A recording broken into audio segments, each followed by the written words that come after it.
नमस्कार फ्रेंड्स मु पिके आपण को स्वागत करुच्ची पिके भाई न्यूज यूट्यूब चैनल को। बीएसकेवाई नवीन कार्ड रो शुभारंभ ए नहीं कौन बड़ अपडेट अच्छे चलते जाना वीडियो मध्यम पूर्व चैनल नुआ थिले एबे पिके भाई न्यूज यूट्यूब चैनल को सब्सक्राइब कर साइड रे बेल आइकन को प्रेस कर दिंतु। देखंतु बीएसकेवाई नवीन कार्ड रो शुभारंभ माननीय मुख्यमंत्री ऐतिहासिक घोषणा।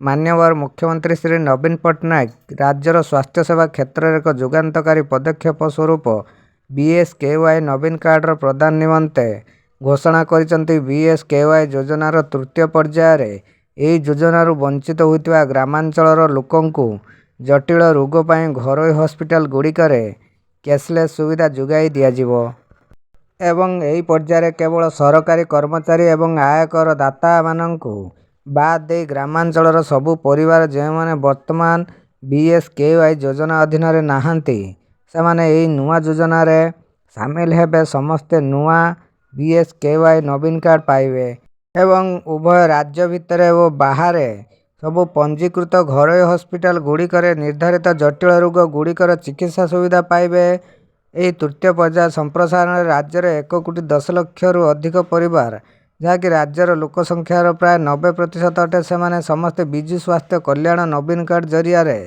उत्तम चिकित्सा सुविधा पाइबे एवं माननीय मुख्यमंत्री करिसेंती जे मोर विश्वास बीएसकेवाई नवीन कार्ड द्वारा ओडिशार कौनसी परिवार आर्थिक दुरावस्था कारण जटिल रोग गुड़िकर चिकित्सा क्षेत्र में कौनसी असुविधार सम्मुखीन हेबे नाही।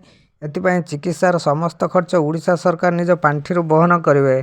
तो यह तो थिला आपण मानक पई बहुत बड़ अपडेट खबर। यही भली इनफॉर्मेटिव वीडियो पाइबा पई आम चैनल पिके भाई न्यूज यूट्यूब चैनल को एबे सब्सक्राइब करी साइड रे थिया बेल आइकन को प्रेस कर दन जहाँ फल जहाँ सब नुआ अपडेट आसीबो प्रथमे आपणक पाखर पहुँच पारिबो। थैंक्स।